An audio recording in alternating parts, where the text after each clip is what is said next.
I knew the moment my father looked up from the Christmas table that something was wrong. Maybe it was the way his smile didn't quite reach his eyes, or the way the room fell strangely quiet as I stepped inside the Harper house in Cedar Grove. But the truth hit me hardest when every chair scraped back except the one next to mine left empty, as if everyone already expected I wouldn't matter tonight.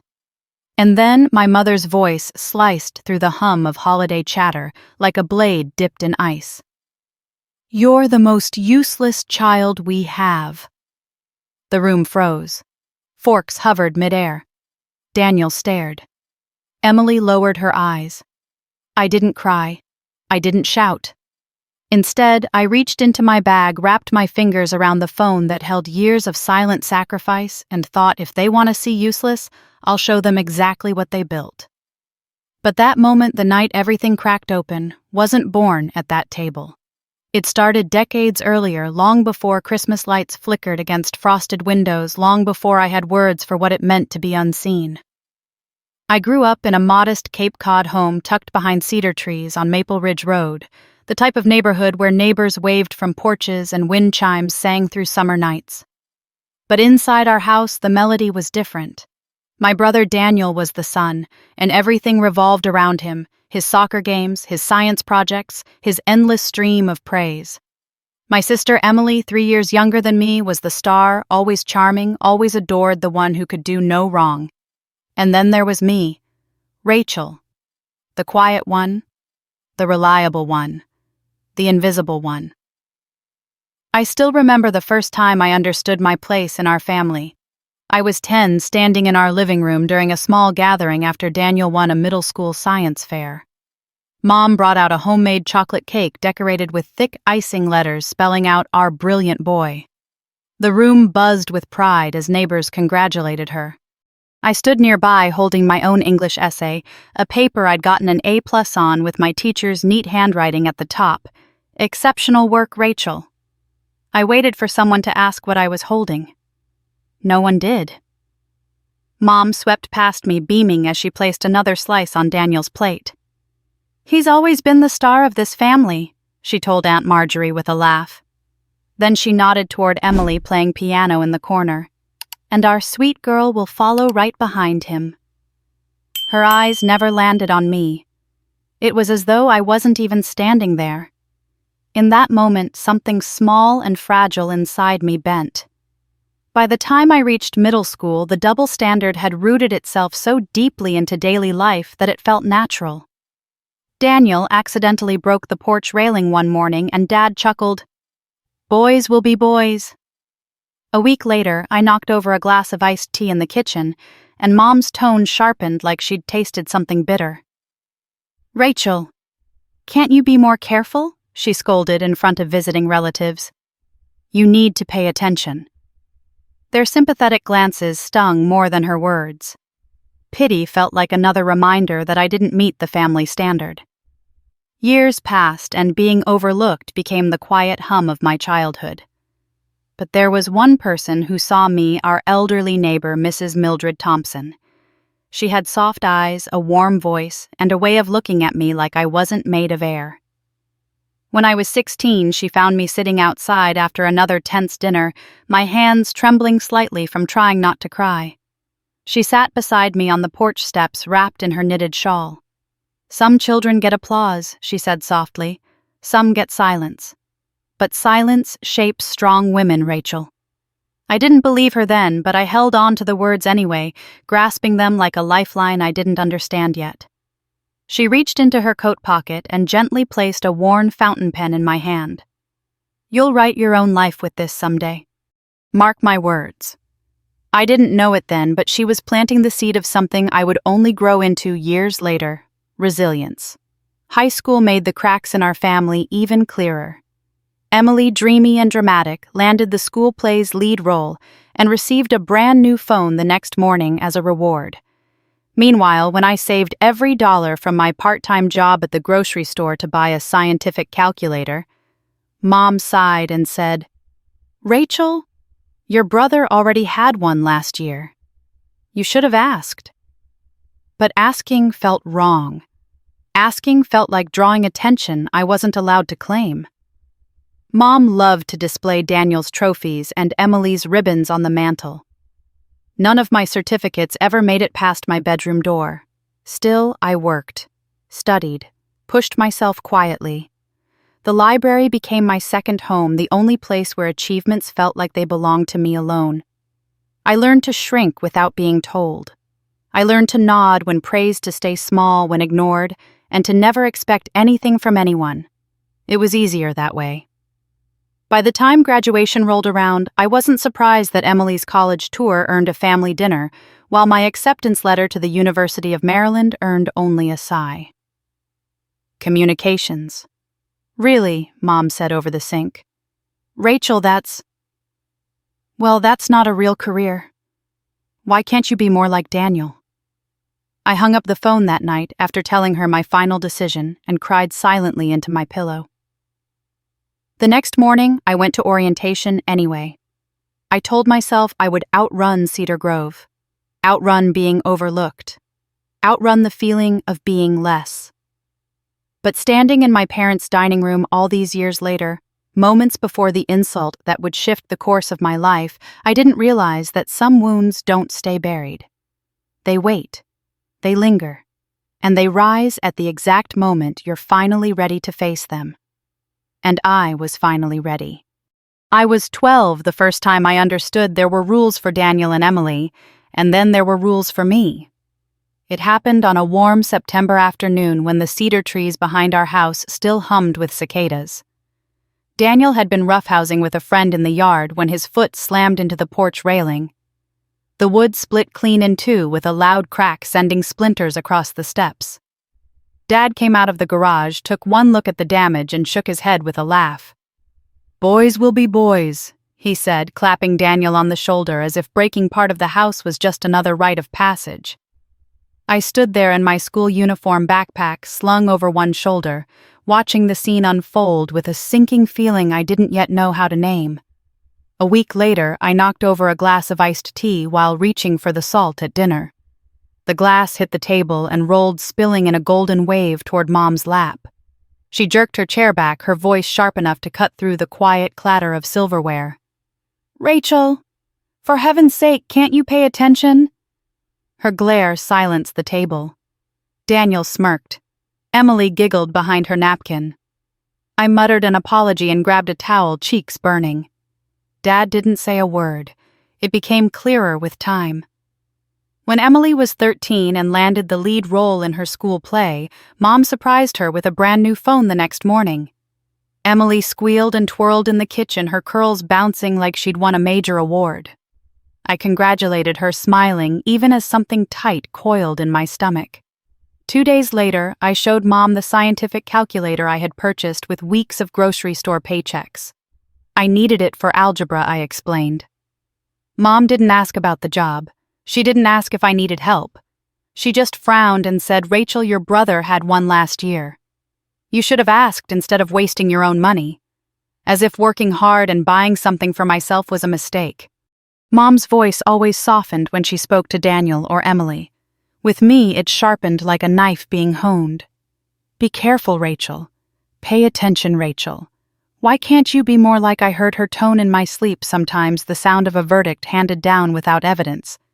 But while the house echoed with comparisons, there were brief moments, small, fleeting, when someone saw me. That someone was Mrs. Mildred Thompson, our elderly neighbor who lived in the white clapboard house 2 doors down. She liked to sit on her porch in a rocking chair with a crocheted shawl draped around her shoulders, her gray hair pinned in a loose bun. I passed her house almost every afternoon on my walk back from school. One day she waved me over. "You look heavy, child," she said gently, studying my face as if reading a book. I shrugged, not wanting to burden her with things I barely understood myself. She patted the step beside her. "Sit with me a moment." We talked, or rather she talked, and I listened. She told me she used to be a school teacher, and that she'd watched our neighborhood change over decades. Then she looked at me, her eyes soft but sharp in that way wise people's eyes often are. "Some children get applause," she said quietly. Some get silence. But silence shapes strong women. You remember that? I didn't know what to do with her words. No one had ever suggested my silence was anything more than an inconvenience. Before I left, she handed me a worn fountain pen with a cracked blue barrel. "You'll write your life with this someday," she said. "Not the life they expect, the life you choose." I tucked the pen into my backpack, and from that day on, it traveled everywhere with me. By the time I reached high school, the hierarchy in our family felt as rigid as the family portraits hanging in the hallway. Daniel had a wall filled with trophies and ribbons from science fairs and honors classes. Emily had framed playbills and photos from her theater productions. My own achievements awards for essays, honor roll certificates, debate, team accolades never made it past my bedroom door. They weren't impressive enough, according to Mom. I still remember the night she said it. I had just won a regional writing contest, earning a small scholarship and a feature in the local paper. Bursting with pride, I brought the clipping to her in the kitchen. She scanned it briefly, then placed it on the counter without looking up from her recipe book. "That's nice, dear," she said. "But writing isn't practical. Emily is building confidence on stage, and Daniel is preparing for bigger competitions. Your siblings are doing real things. Real things." The words cut me in ways I didn't understand until years later. Real things were the things they did. Everything I achieved felt like extra credit acknowledged, if at all, with a thin smile and a distracted pat on the shoulder. I learned early to shrink myself to keep my voice soft and my needs smaller. To never expect praise. To never expect help. To always be the dependable one, the background character in my own family story. So I studied harder, worked longer, tried to earn space in a house that had already decided where I belonged. Looking back now, I can trace every sacrifice I made as an adult, every dollar I sent home every night. I worked overtime to these early lessons. I spent years trying to earn something that was never mine to begin with my mother's pride.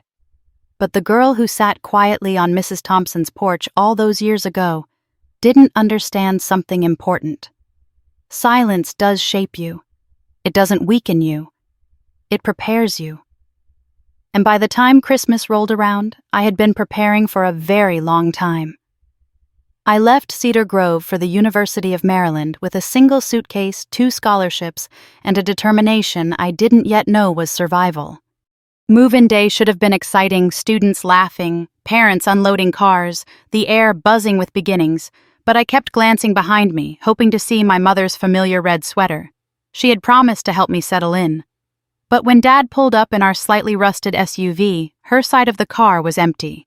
"She said she had errands," Dad muttered, avoiding my eyes as he grabbed a box. "You know how busy she is." Busy. That was the word she always used when she didn't want to show up for me. Busy was easier than admitting she didn't think communications was a real major. Busy let her pretend she wasn't choosing to miss another milestone. I lifted my suitcase without comment, already knowing what this meant. I was on my own. The campus was loud and bright, students weaving through sidewalks under the late August sun. Dad carried 2 boxes to my dorm room and helped me make the bed, smoothing the comforter like it was the only thing he could control. Before he left, he rested a hand on my shoulder. "You'll do great, Rachel," he said. "You always do." His voice cracked on the last word. Then he hugged me, brief, awkward but sincere, and walked out the door. The silence that followed was almost comforting.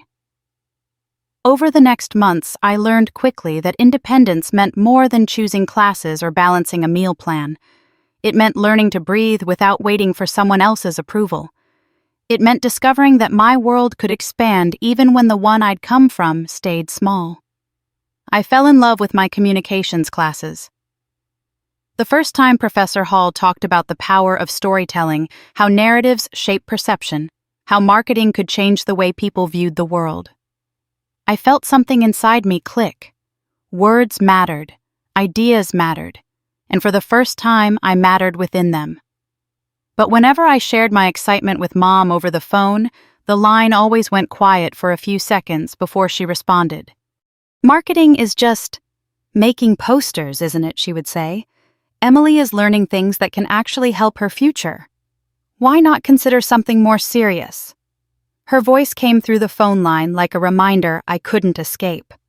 No matter how high I climbed, she would raise the bar just enough so I could never reach it. Still, I worked, harder than ever. I joined a study group, wrote articles for the campus magazine, took on part-time shifts at a coffee shop near the library. I didn't mind the long hours. Anything was better than going home for weekends only to be reminded I wasn't measuring up to Daniel's budding medical ambitions or Emily's growing reputation in the school theater scene. I visited home only twice that year. The first time, Mom greeted Daniel with a hug and asked Emily how rehearsals were going.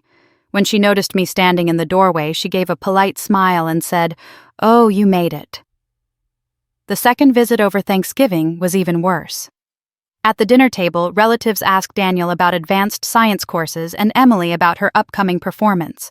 When Aunt Janice turned to me and asked, "So what exactly do you do in your major?" I explained as best as I could, branding media strategy, persuasive communication. But before I finished, Mom interjected with a dismissive wave. "She plays with slogans and graphics," she said. "It's creative, I guess." The words stung, not because the room laughed or because Emily rolled her eyes, but because Dad didn't say a word. He looked down at his plate and let the moment pass. That night, while everyone watched family movies in the living room, I slipped into the backyard. The air was cold, the cedar branches swaying gently in the glow of the porch light. As I stood there trying to swallow the tightness in my throat, a memory of Mrs. Thompson's words surfaced like a whisper on the wind. Silence shapes strong women. Maybe it was shaping me, or maybe it was just wearing me down. I didn't stay long during that holiday visit. I returned to campus early, diving back into textbooks and projects with renewed focus. But despite every accomplishment, every A, every published article, every internship interview, I felt the same old pattern tugging at me like gravity. No matter how hard I worked, I remained the child in the background, the one who clapped for others while standing in the shadows. By senior year, I had built a small circle of friends who saw me differently. Jenna from my media writing class admired how organized I was. Marcus from student government said I had quiet leadership, a compliment that startled me more than it should have. And my professors pushed me not because they doubted me, but because they believed I could do more. With their encouragement, I applied for an internship at a mid-sized marketing agency in downtown Baltimore, Chandler & Co. When I got the offer, I stood in the hallway outside my dorm room, staring at the email, hands trembling slightly with joy. But when I called Mom to share the news, she sighed. "Baltimore. That's a big city," she said. "Are you sure you're ready for that? Emily will be applying to colleges soon. She's thinking Columbia or NYU." There it was again. Emily rising, me disappearing. Still, I accepted the internship, moved to Baltimore, started over. But even in that small studio apartment surrounded by unpacked boxes and secondhand furniture, I carried the weight of home. I kept my phone on the nightstand every night, waiting for some sign from Mom that she noticed my life, my work, my efforts. Most nights the phone stayed silent, and yet without realizing it, I was changing, growing, building the kind of strength that grows quietly like roots pushing through hard soil. The kind of strength I would need years later when the world I'd carried on my back finally came crashing down at one Christmas table. But before that moment arrived, I had to learn the hardest lesson of all. No amount of achievement could make someone see what they refused to look at. I still remember the whistle of the espresso machine the day my manager handed me the headset and asked if I could stay an extra shift. Chandler & Company was fast-paced, competitive, and demanding, but it was the first place where my work actually meant something to someone. I thrived there even on the days I ran purely on caffeine and ambition. What I didn't realize then was how the job would become more than a career. It would become my refuge from a family that only remembered I existed when they needed something. My first year at the agency was a blur of brainstorming sessions, brand pitches, and late evenings drafting copy for campaigns no one else wanted to touch. I stayed because every time I presented something, my team leaned in to listen something I had never experienced at home. For the first time, I wasn't competing with Daniel's science awards or Emily's stage performances. I was just Rachel, the quiet one with sharp ideas, the girl who could turn a struggling business's story into a compelling campaign. The harder I worked, the more responsibility I earned. Before long, I was leading small teams on digital projects, staying until the janitors locked the doors, sometimes falling asleep at my desk with a half-drunk iced coffee beside me. I didn't mind the grind. At least here, the effort paid off. But beneath all that momentum, there was a growing crack I couldn't yet see, the way I was learning to pour from myself until I was empty. It would become a pattern I failed to break for years. The first time my family asked for help, I didn't hesitate. It was late one evening in the fall, and I was drafting ad copy for a local bakery when my phone buzzed. Mom's name flashed across the screen. I wiped frosting diagrams off my fingers and answered immediately. Her voice trembled just enough to trigger my instinct to fix things. "Rachel, sweetheart, we're behind on the car payment. I hate to ask, but if we don't catch up this week, they'll start calling." My heart tightened. My checking account wasn't exactly thriving. I was juggling rent bills and student loans, but I didn't think twice. "I'll take care of it," I said. And I did. I transferred the money, shut my laptop, and told myself it was just a one-time emergency. It wasn't. A month later, another call. The electric bill was overdue in Daniel's apartment. "He's studying so hard," Rachel Mom said, "and he's just so stressed. If you could cover this for now." Then Emily needed money for books. Then Daniel needed help fixing his aging car. Then my parents' insurance premium fell short. Each request wrapped itself in guilt and urgency, each one positioned as something only I could handle. I never asked if anyone else was contributing. The truth was obvious, no one was. What stunned me wasn't the frequency, it was how natural it all felt. I had spent so many years being the dependable one that saying yes felt like muscle memory. If I could make their lives easier, shouldn't I? If I could be valued for something, even money wasn't that better than being invisible. I didn't see that every yes chipped a little more away from me. The requests grew heavier as my family leaned on me more boldly. Mom called one night while I was grocery shopping, my basket filled with frozen meals and clearance vegetables. "Emily's winter formal is coming up," she said. "She needs something nice to wear and she's been so stressed with her applications. Could you maybe send—" I already knew the number before she said it. $200. I put back half the groceries in my basket. Another time, Daniel needed a new laptop for his medical rotation. Mom sighed heavily into the phone. "He'd ask Dad, but your father's been so tired lately, and you're our responsible one." Responsible. A word so shiny it almost hid the manipulation underneath. At the agency, I was thriving. At home, I was the family's invisible wallet. And still, I said yes. My life outside of work became smaller and smaller.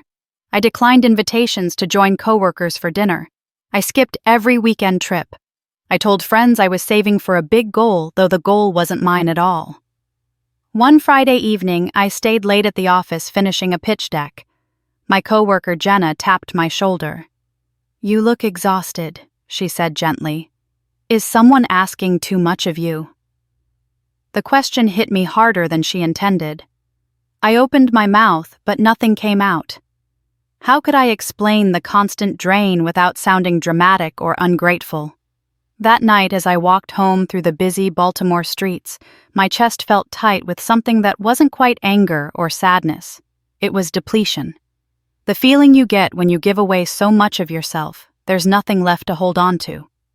I reached my apartment, kicked off my shoes, and sank onto the couch. My phone dinged almost immediately. It was Mom. "Did you send it?" "No, thank you." "No." "How are you?" Just 3 words that told me exactly who I was in her world. I stared at the screen for a long moment before typing, "Yes." Then I closed my banking app and saw the balance slip dangerously close to 0. Still, I whispered to myself, I can make it work. I always make it work. But deep down, I was beginning to feel the first tremors of something cracking, a quiet, growing awareness that the weight I was carrying wasn't love. It was expectation. Expectation without recognition. Sacrifice without reciprocity. And somewhere in that loneliness, buried beneath exhaustion and duty, a small voice whispered something I wasn't yet brave enough to hear. This isn't how family should feel. By the time winter settled over Baltimore, I had unknowingly slipped into a routine that revolved around one thing: giving.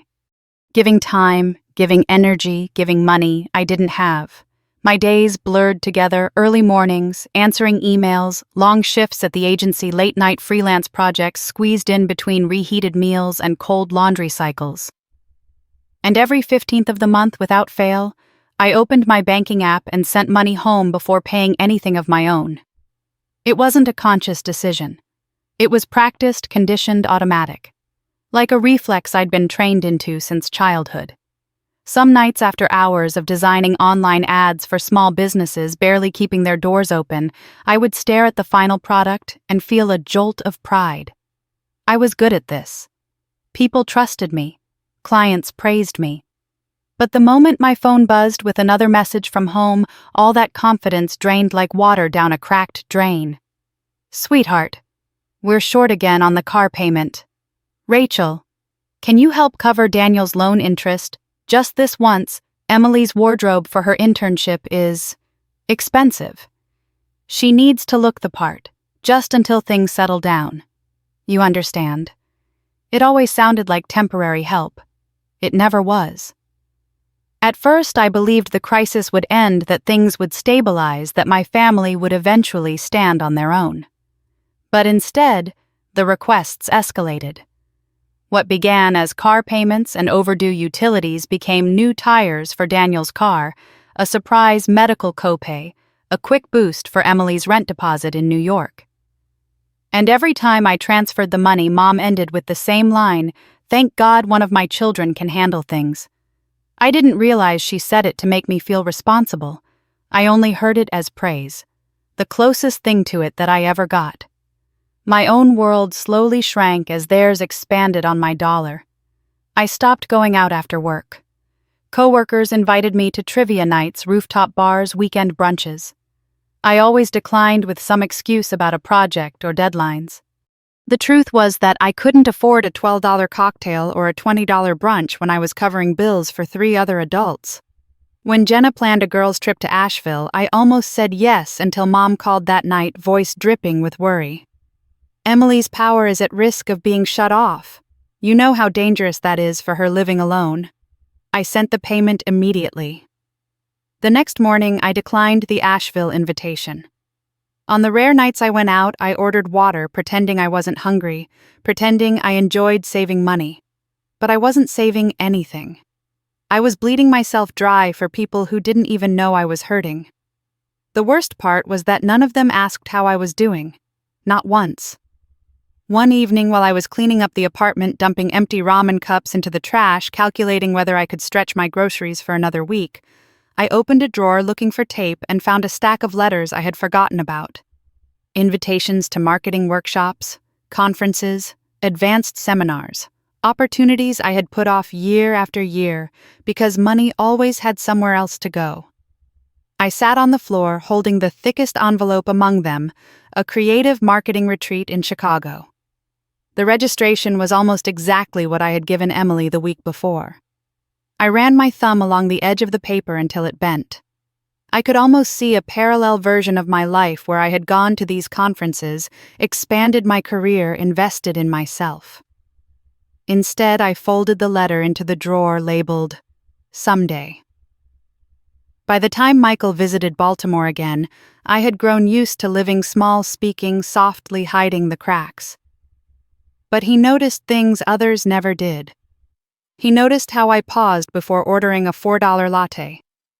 How I debated between 2 cheap soups at the grocery store. How I canceled plans with my coworkers more often than not. On his last morning in town, he found a spreadsheet open on my laptop filled with color-coded numbers. He didn't mention it immediately, he never pushed me before I was ready, but he looked at me differently after that. Not with pity, but with concern, the kind that comes from love. He didn't know then that my bank account was nearly empty. I didn't tell him that the utility payment I'd made for Daniel last week had taken what little I had left. And I definitely didn't tell him about the overdraft notice that popped up on my phone one cold December night while I was folding laundry. The moment I saw the negative balance, my stomach twisted. I slid down onto the kitchen floor, back pressed against the washing machine, and stared at the glowing red numbers that confirmed what I had been afraid to admit: I couldn't afford my own life anymore. Before I could catch my breath, my phone buzzed. It was Mom. "Did you send it?" "Emily has an interview tomorrow and the power can't go out. No greeting, no warmth, no awareness, just expectation." I stared at the message. My throat tightened. A wave of something anger, exhaustion, grief rose inside me so fast I couldn't breathe. I pressed my palm to my chest, feeling my heartbeat accelerating beneath the skin. Still I typed yes, even though I hadn't, even though I didn't have it to give. After the shaking subsided, I whispered aloud into the quiet apartment.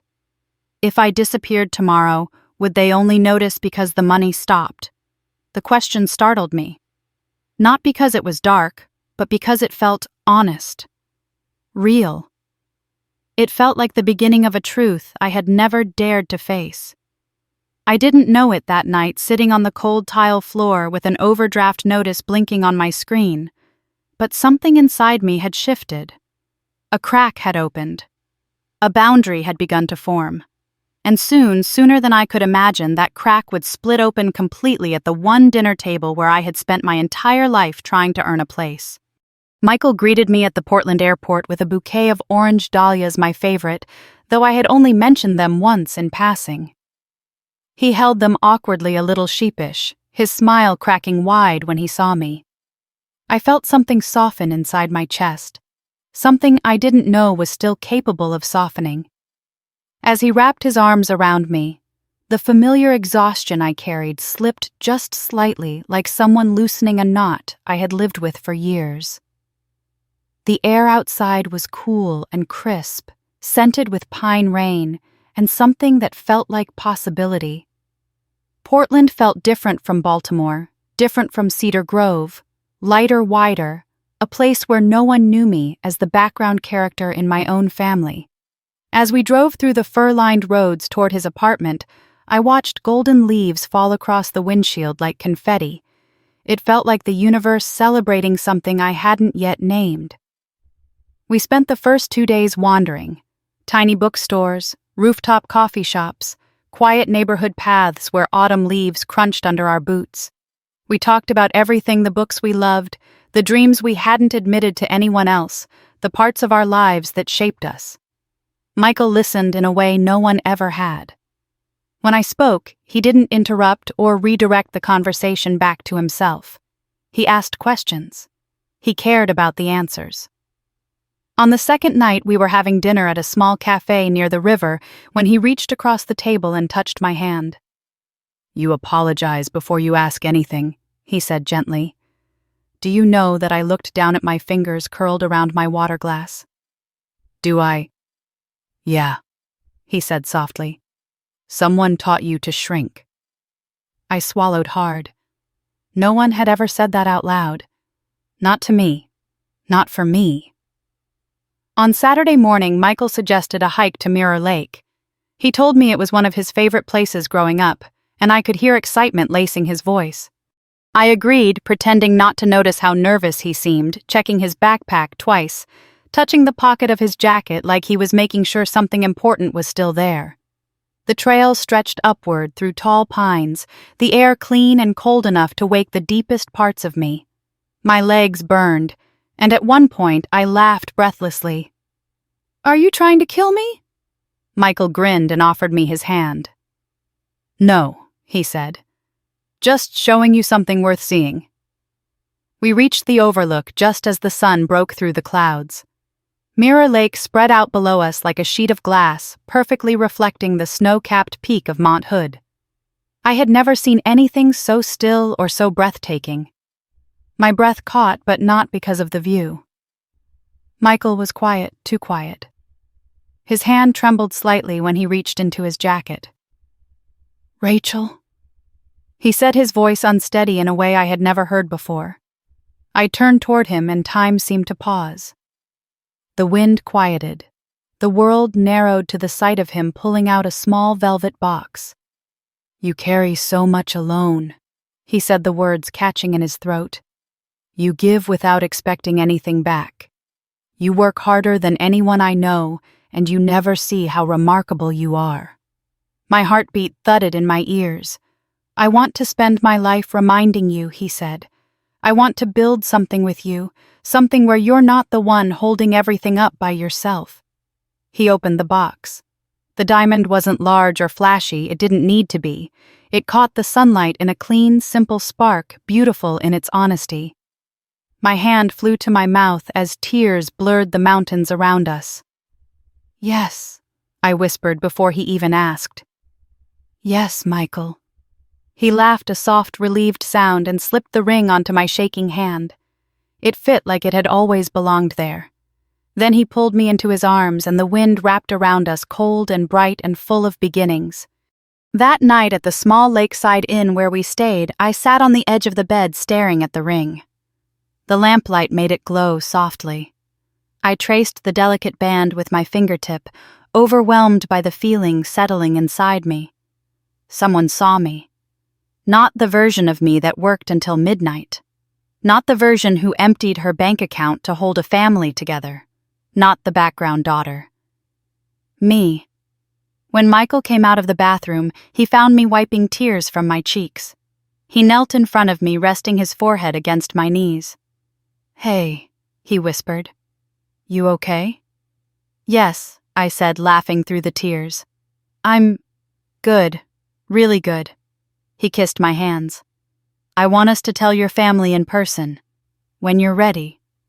My stomach tightened at the thought. "Christmas." He nodded. "I want them to know how lucky I am." For a moment, I allowed myself to imagine it coming home with news so joyful it would finally shift something in that house.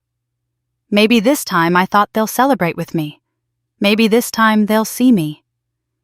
We spent the rest of the night talking about wedding ideas, laughing over cake flavors, choosing dates that felt like dreams instead of obligations. But when I returned to Baltimore 2 days later, stepping into my small apartment with my ring safely tucked in my purse, reality settled back onto my shoulders. My phone buzzed with a new message. It was Mom. "Don't be late for Christmas dinner. We'll have guests." No, "How was your trip?" No, "When will you be home?" No warmth, no curiosity, just expectation. But this time I touched the ring and felt a new strength rise inside me. The old version of me would have shrunk under the weight of her tone. This version stood taller, because for the first time in my life I was carrying something of my own, and I wasn't about to let anyone take it from me. For a few days after returning from Portland, everything at the agency felt easier. I walked into meetings with a steadier voice. I contributed ideas without second-guessing myself. Even Michelle, my boss, raised an eyebrow during one presentation and said, "You seem lighter, Rachel. Whatever you're doing, keep doing it." She had no idea I was carrying a small velvet secret in my purse, a future held together by a simple solitaire ring. Each morning before work, I'd unzip the side pocket of my bag, just long enough to touch the box and feel the thrum of possibility beneath my fingertips. It steadied me. It reminded me that someone chose me not for what I could give, but for who I was. Still, as Christmas crept closer, so did the old familiar anxiety. It always started as a whisper, an uneasy flutter under my ribs before blooming into something heavier. I tried to ignore it. I told myself this year would be different. I held on to that belief the way a drowning person clings to driftwood. I spent my evenings preparing thoughtful gifts, wanting to bring something meaningful home with me. The one I spent the most time on was for my parents a leather-bound memory book filled with restored photographs from our childhood. It took hours to scan, edit, and arrange each page. I annotated them in careful handwriting, adding dates and tiny notes under each picture. I wanted to remind them of moments they seemed to have forgotten. Moments where we felt like a family before everything twisted into hierarchy and comparison. But as I sifted through old photos, I noticed one was missing the picture of me holding the middle school essay contest ribbon, the one that had never made it into a frame on the mantel. I remembered Mom claiming she had misplaced it. I used to believe her. Now I wasn't sure she ever intended to display it. Late one night, Jenna glanced at the half-finished album sitting on my desk. "You're putting so much effort into this," she said. "Must be special to you." I forced a smile. "It is." What I didn't say was that I hoped it would be special to them. Hope is a funny thing. It lingers long after experience tells you it shouldn't. In the final days before the trip, Michael called every evening. His voice grounded me in ways I struggled to articulate. "You'll be okay," he said. "And if anything feels wrong, call me. I mean it. We're in this together." Together. The word wrapped around me like a warm coat I hadn't realized I needed. One night while I was wrapping gifts on the living room floor, my phone buzzed with an email from Mom. The subject line read, "Christmas dinner final head count." I opened it, scanning the list of names she had copied into the email. Daniel Harper, Emily Harper, Aunt Marjorie, Uncle Rick, Cousin Lila, Grandma Ruth, a guest from Dad's woodworking group, a colleague of Mom's, a neighbor couple.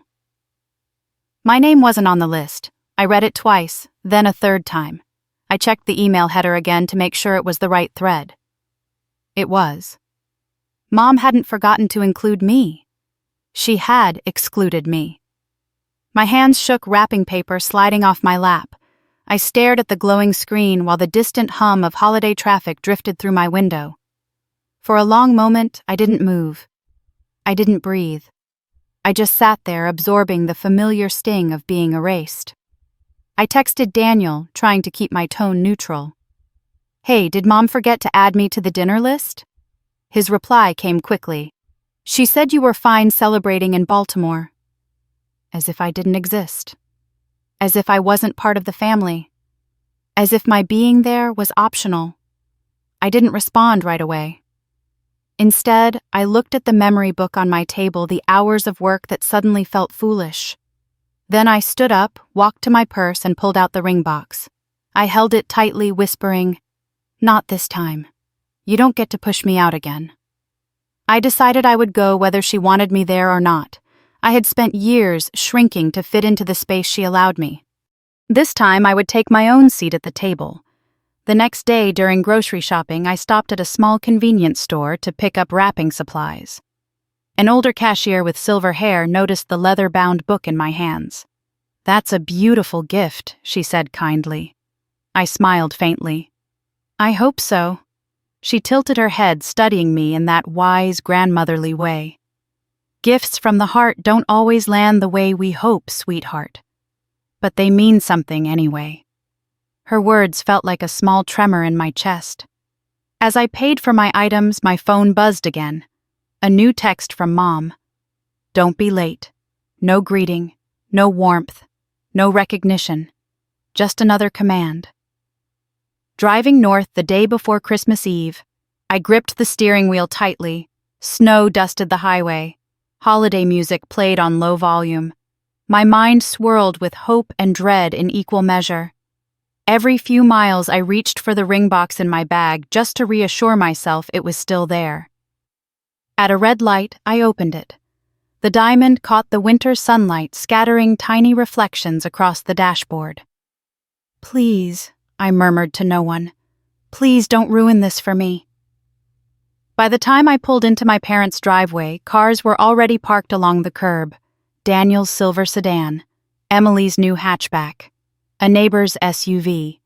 The house glowed with warm light and glittering garlands. It looked perfect from the outside. I sat in the car for a long moment, breathing slowly, feeling the weight of everything I was carrying. Hope, fear, longing. When I finally stepped out into the biting winter air, I didn't know the next 24 hours would change the course of my entire life. I only knew I was walking toward a house that had never made room for me, determined for the first time not to enter it quietly. The moment I stepped into the Harper house, I felt the old familiar chill beneath the warmth of Christmas lights. The scent of roasted ham and cinnamon should have felt comforting, but instead it pressed against my ribs like a hand reminding me to stay small. Dad greeted me first, wiping his hands on a kitchen towel as he walked over. "There's my girl," he said with a quick smile, leaning in for a brief hug. For a second, the tightness in my chest loosened. But Mom appeared behind him a heartbeat later, her red sweater pristine, her pearls gleaming. "You're finally here," she said, eyes flicking over my coat as if assessing wrinkles rather than welcoming a daughter. "Hang that somewhere out of the way." I swallowed my reply and set my gifts near the doorway. Daniel glanced up from the living room surrounded by a cluster of relatives. He gave me a half-hearted smile, then immediately returned to describing one of his surgical rotations. Emily, draped in a satin dress, barely spared me a look before launching into a story about her latest case research for her Manhattan internship. The dining room buzzed with admiration for both of them. It was almost rhythmic ask Daniel a question, praise Emily for something, laugh at their jokes, nod approvingly at their updates. I slid into a corner and observed unseen as usual. "Emily is so talented," Aunt Marjorie gushed. "That firm is lucky to have her. Daniel's residency director says he's the most promising student they've had in years," Mom added proudly. No one asked what I'd been doing or how my job was going. No one asked how my drive had been. I could have been wallpaper. The memory book I'd made sat among the pile of gifts. I picked it up, smoothed the wrapping paper, and walked over to Mom. "I brought something for you and Dad," I said, offering it gently. She unwrapped it with the enthusiasm of someone opening a utility bill. She flipped through the pages, paused once, then closed it with a tight smile. "How thoughtful," she said flatly. Before I could respond, she called across the room, "Emily, show everyone that bracelet you got." And just like that, attention shifted again away from the hours I'd spent restoring old photos and back to the shimmer of Emily's jewelry. Emily lifted her wrist proudly, and the room swarmed around her. Compliments floated through the air like confetti. I stood there holding nothing invisible again. Emily looked at me, swirling her wine glass. "You always pick unusual gifts," she said sweetly. "Creative, I guess." I forced a smile. "I try to be meaningful." She shrugged. "Oh, that's sweet." Her tone felt like a pat on the head. I moved back toward the dining table, folding my hands in my lap, as laughter over Daniel's latest medical story filled the room. My gift lay forgotten beside Mom's plate. As ham, mashed potatoes, and green beans were served, the chatter grew louder. Every compliment, every proud nod felt like a reminder that I would never occupy the same space in this family. I lifted my water glass to sip, steadying my breath. Then I felt a gentle hand squeeze my shoulder. I turned to see Gloria Thompson, Mildred's sister. Her silver hair was pinned neatly, her eyes piercing but kind. "Some storms only break when the right truth is spoken," she whispered. I opened my mouth, but she slipped away before I could respond. Her words lingered like a quiet prophecy. Dinner continued, tension braided with forced cheer. Emily bragged about networking with partners in Manhattan. Daniel described the conference he'd be presenting at in Chicago. Mom's voice was warm and bright until she looked at me. "So, Rachel," she said loudly, "still doing those little marketing projects?" Her words dripped with condescension. I swallowed hard. "I'm actually a senior strategist now." "We just landed?" She waved a hand dismissively. "Creative hobbies are lovely." "Hobbies?" I repeated, stunned. "It's my career." But she had already turned back to Emily. My fork clinked softly against my plate as I set it down. Something inside me tightened. Not anger, something deeper. When Dad stood to carve the ham, the room hushed. It was a family ritual, one that usually brought comfort, but tonight the silence only amplified the tension beneath the holiday music. As Dad sliced through the glazed meat, Mom leaned toward a visiting neighbor and said, Honestly, I don't know what we'd do without Daniel. He's really the pride of this family. I felt that line like a physical blow. Then Emily chimed in. And Mom's already planning a trip to New York once I'm fully settled. Mom beamed. Of course, my daughter is going to make waves. Dad glanced at me, then just a flicker of concern but looked away quickly as if uncertain what to do with it. Dessert arrived. The room was warm and buzzing with contentment that didn't include me. As Mom refilled her wineglass, her words turned sharper. Some people never quite rise, do they? She said loudly, glancing directly at me. The entire table fell silent. Daniel looked at his plate. Emily shifted uncomfortably. Even the neighbor couple paused mid-bite. I placed my fork down slowly, deliberately. My hand didn't shake. My voice didn't rise. I simply looked at her with an expression I didn't recognize. Calm, steady, unbroken. Inside, something clicked into place. A boundary years overdue snapped into existence. I didn't know yet what I would do, but I knew something had ended in that moment. An old version of me, shrinking beneath her words, had finally taken its last breath. And what came next would change everything. You're the most useless child we have. The words dropped into the room like a stone shattering glass. For a second, no one moved. Forks froze. Conversations died mid-sentence. Even the soft Bing Crosby song playing from the kitchen seemed to falter. Daniel stared at Mom in disbelief. Emily lowered her eyes as if pretending she hadn't heard. A neighbor couple exchanged awkward glances. Dad's carving knife hovered above the ham, his hand trembling slightly. But I didn't move. I didn't gasp. I didn't break. Instead, I felt something inside me settle with startling clarity, like a puzzle piece finally snapping into place after years of being forced into the wrong corner. The humiliation that should have crushed me washed over instead, leaving behind something sharp and steady. Calm. I lifted my gaze slowly and met my mother's eyes. She expected tears. She expected a stuttered apology. She expected me to shrink like I always did. But not tonight. I placed my napkin gently on the table, reached for my phone beside my plate, and unlocked it with a quiet tap. The glow from the screen illuminated the white tablecloth, casting a pale reflection across the silverware. Every set of eyes followed the movement of my hand. In a voice steadier than I felt, I said, "Everyone wants to know what useless looks like." The silence deepened. I turned the screen toward myself, scrolling through the years of transactions that lined my banking app like gravestones of sacrifices no one ever acknowledged. "Fine," I said quietly. "Let me show you." Daniel frowned, confused. Emily stiffened. Mom's face twitched, but she didn't speak. I tapped the first line. April 15th, $1,200. Car payment. Mom's face drained of color. I tapped again. May 15th. 1,200. June 15th. 1,200. Mom, that was your car, paid every month for nearly 2 years. Dad turned sharply toward her. Linda, what is she talking about? She opened her mouth, but no words came. I scrolled. July 10th. 600 for Daniel's utilities, because his power was about to be shut off. Daniel's jaw dropped. Mom said Dad covered that bill. I lifted a brow. Did he?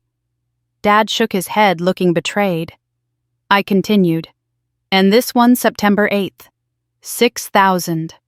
Student loan payment. Mom said it would crush Daniel if people knew he was behind. Daniel's face flushed red. I didn't know. Rachel, I didn't know. I didn't answer. I didn't need to. I scrolled again. August 12th. 2,000 for Emily's bar exam prep course, because her trust fund was drained for her move to New York. Emily's breath hitched. Mom said, she said she had it covered. I angled the phone toward her. She didn't.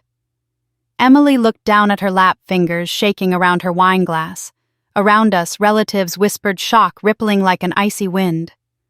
But I wasn't done. November 10th, I read, $7,000 for Dad's heart procedure copay. Dad's eyes widened. Rachel, was that you? Mom finally snapped, her voice brittle. Rachel, stop.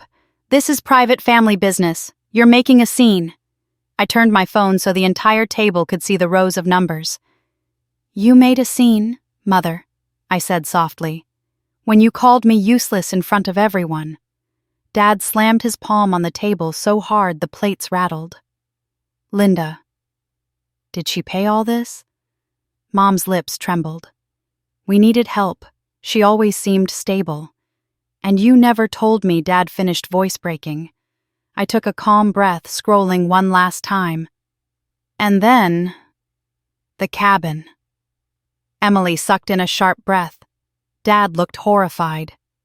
Don't tell me 10,000, I said smoothly. The renovation you all enjoyed last summer? That was me too.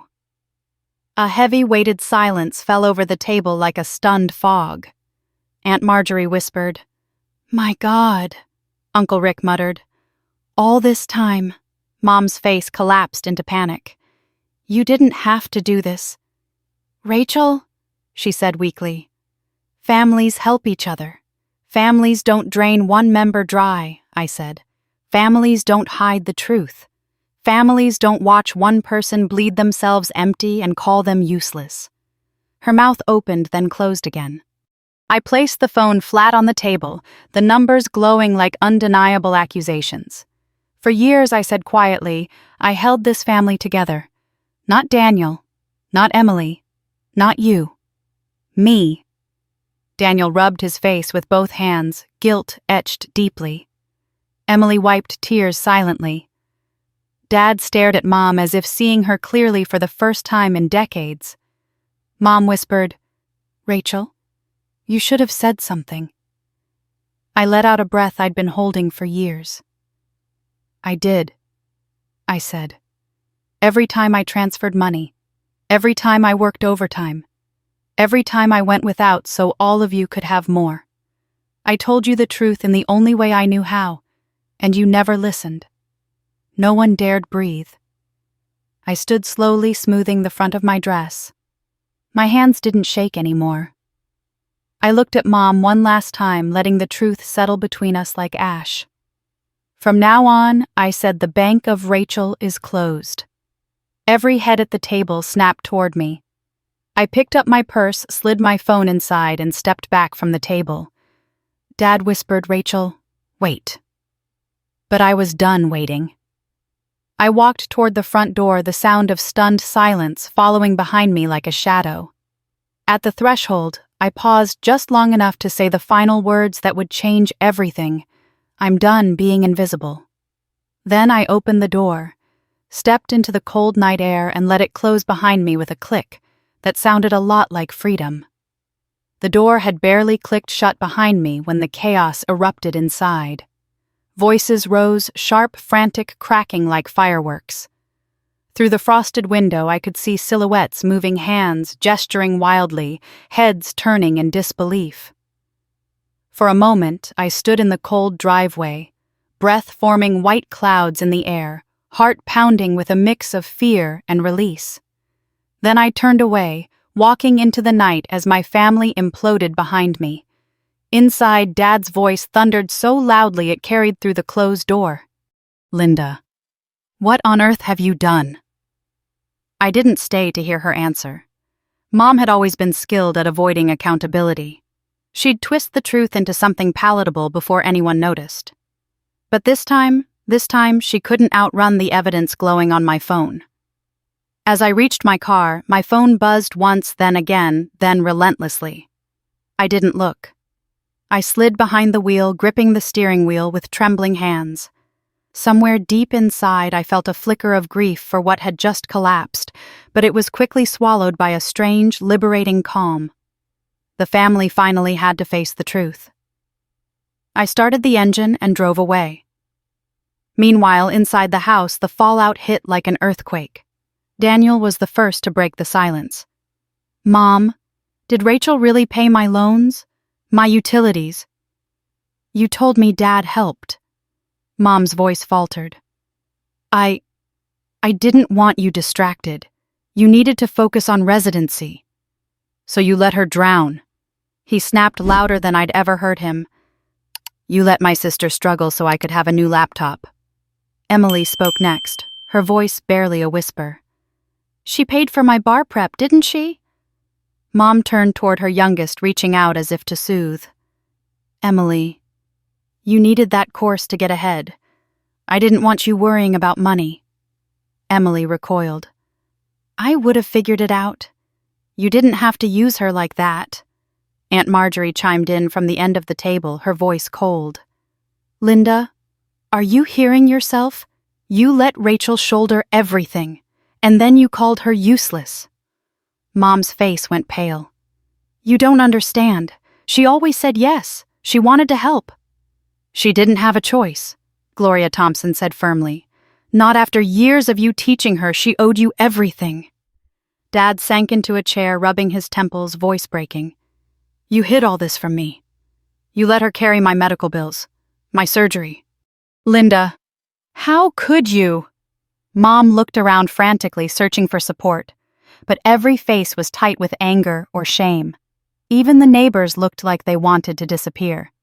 She should have told us if she was struggling, Mom pleaded. She could have said no. Dad slammed a hand on the table so hard the silverware rattled. Don't you dare make this about her. You did this. You made her believe she had to fix everything. You've done that since she was a child. Mom's mouth opened, but no excuses came. Emily covered her face, crying softly. Daniel stared at the table, jaw clenched, trying to reconcile the person he thought I was with the truth he had just learned. And then Dad stood up abruptly and walked toward the front door.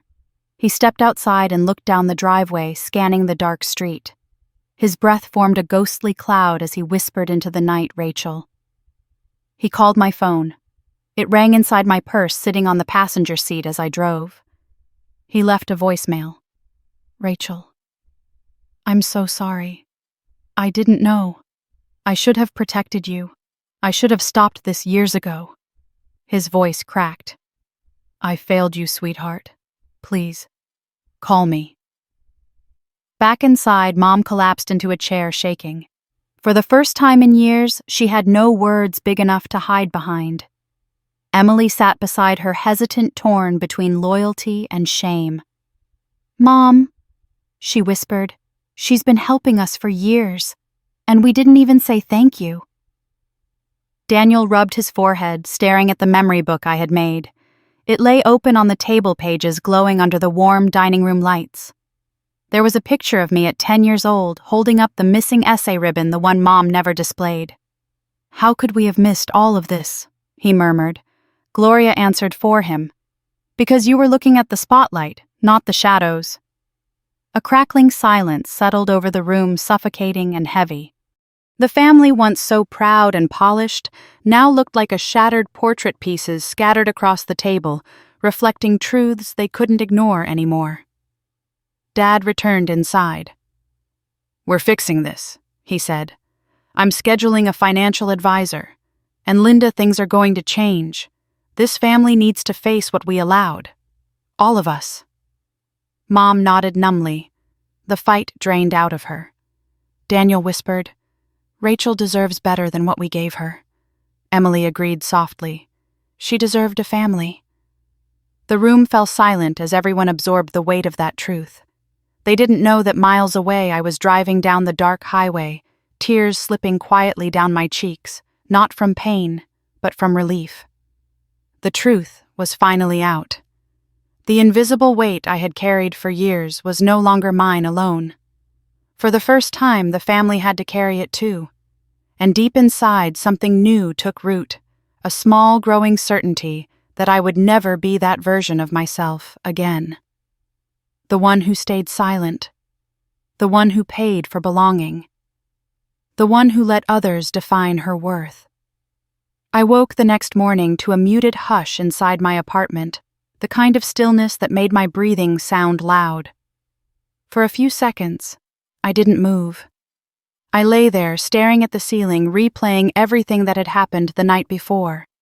The table, the silence, my mother's face, my father's shock. The truth laid out like a ledger, finally balanced. My phone lit up on the nightstand, 8 missed calls, 3 texts from Dad, 1 from Emily, and nothing from Mom. I didn't open any of them. Not yet. I got out of bed slowly as if the air felt different. Lighter, somehow. I made coffee, wrapped my hands around the warm mug, and stood by the window watching the pale winter sun rise over the Boston skyline. For the first time in years, I didn't feel the usual knot in my stomach.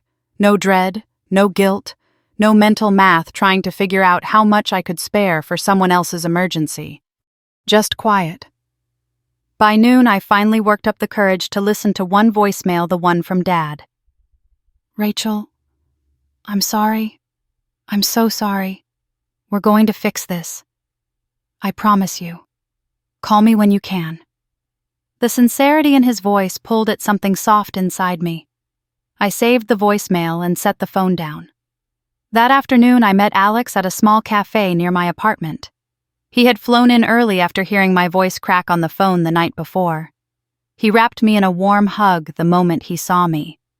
"You okay?" he murmured. I nodded into his shoulder. Better than I expected.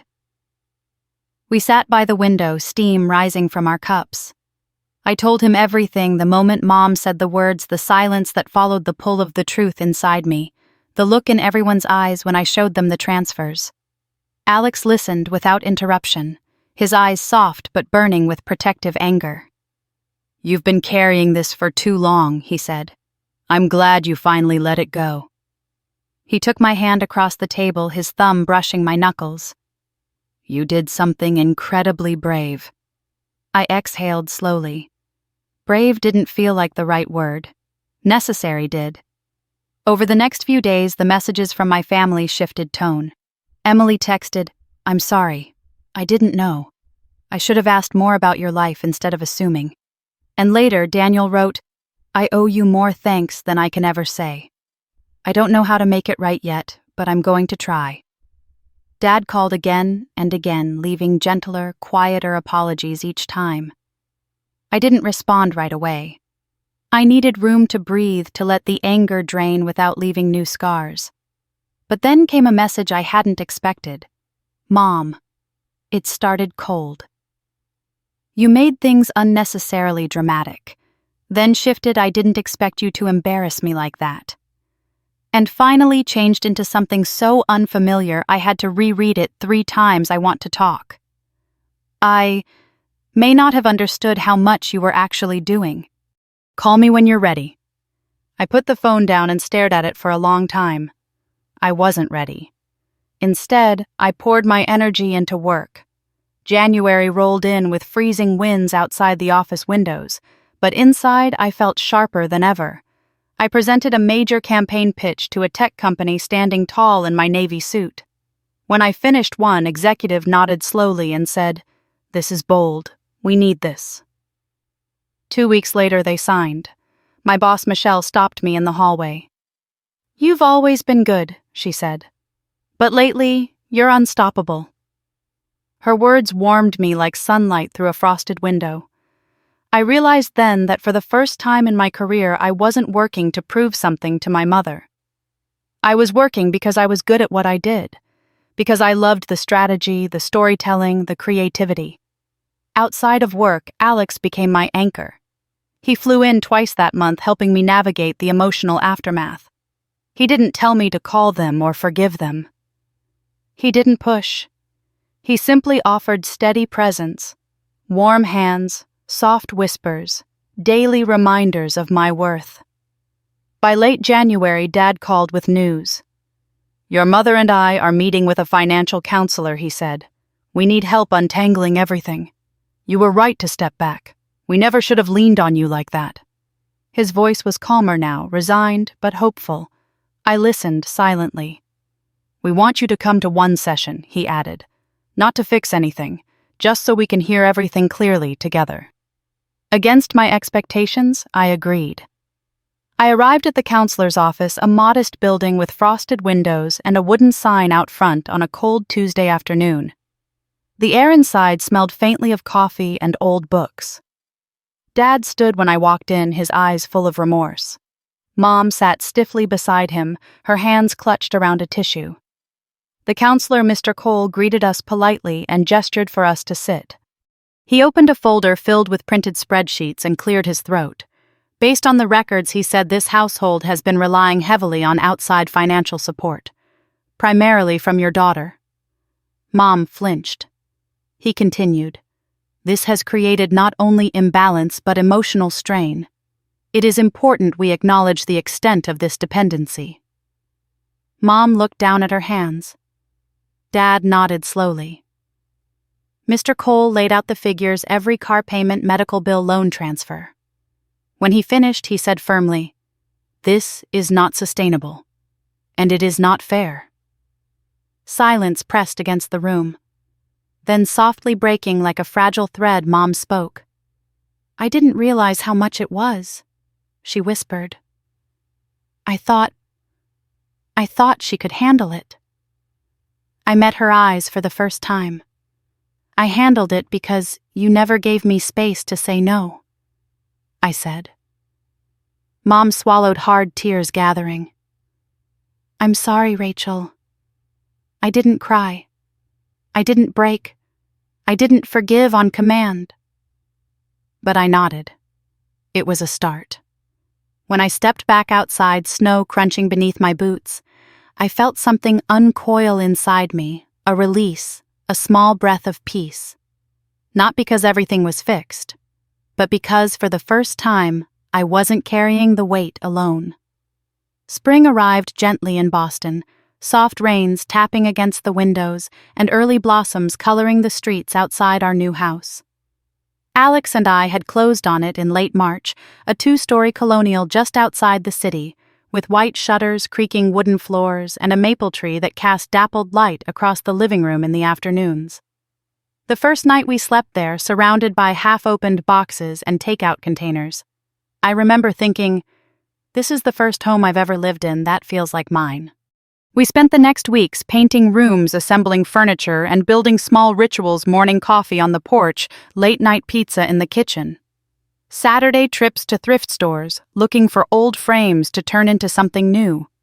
Each day felt like a step away from the version of myself who once lived apologetically weighed down by expectations that were never mine to carry. Work flourished too. The campaign I had led earlier in the winter brought in new clients, and Michelle called me into her office one Friday afternoon with a rare smile. "I'm recommending you for the director role," she said. "You've earned every bit of it." I walked out of her office with my heart pounding, not from disbelief, but from pride. Genuine, quiet pride. The kind that didn't need approval from anyone at a Christmas table. My relationship with my family remained cautious but calmer. Dad called every week sometimes to update me on the financial counselor's guidance, sometimes just to ask how the garden was coming along. Daniel apologized again in early April, sending a long message about wanting to be a better brother. Emily reached out, too softer and less defensive than I had ever heard her. Mom was different. She didn't call often, and when she did, her voice wavered not with manipulation but with hesitation. Once she sent me a picture of a cardigan in a store window that she thought I might like. Another time she asked if she could stop by to drop something off. I didn't say yes. I didn't say no. I just paused. And for the first time, she respected the pause. Healing was slow, but it no longer felt impossible. Summer arrived with warm air drifting through the house, carrying the smell of budding roses from the yard. One evening after Alex grilled chicken on our small deck, we sat on the outdoor steps watching fireflies drift lazily across the grass. The sun dipped behind the houses, casting orange-gold light across the tops of the trees. "You know," he said softly, brushing a strand of hair behind my ear, "you're not the same woman I met 2 years ago." I smiled. "I know. You stand taller now," he said.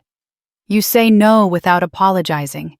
You let yourself be loved without trying to earn it. I'm proud of you."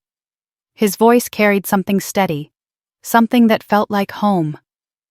I leaned my head on his shoulder, listening to the cicadas hum. I didn't think I'd ever get here, I admitted. I didn't know this version of me existed. She was always there, he said. She just needed space. A few days later, my father called with news. Your mother wants to apologize in person, he said quietly. She's been working on herself, not excuses actual work. I hesitated, fingers twisting lightly in the hem of my shirt. I'm not ready for a long conversation, I said. But she can come by. Outside. For a few minutes. Dad exhaled relief, softening his words. Thank you, sweetheart. The next Sunday afternoon, my mom arrived wearing a simple cardigan instead of her usual polished sweaters. Her hands trembled slightly as she stepped onto the porch. She looked older somehow, less sharp around the edges. Hi, Mom, I said gently. She took a shaky breath. Rachel, I'm sorry. For everything. I didn't understand the weight I put on you. I didn't see you. And I should have. Her eyes filled with tears that she didn't wipe away. You deserved better, she whispered. For a long moment, the only sounds were birds chirping in the maple tree and the distant hum of a lawnmower. I didn't rush to fill the silence. I let it breathe. When I finally spoke, my voice was calm. Thank you for saying that. She nodded, tears slipping down her face. I love you. I don't expect you to forget. I just hope I can earn your trust back one day. Healing didn't happen in that moment. But something loosened a knot I had carried for years, uncoiled slightly, letting in a breath of soft, warm air. As she walked back to her car, I realized I didn't feel anger anymore, not even bitterness. Just a quiet understanding of who she was, who I had become, and the long road in between. That evening, as I stood at the kitchen counter slicing strawberries for dessert, Alex slipped his arms around my waist.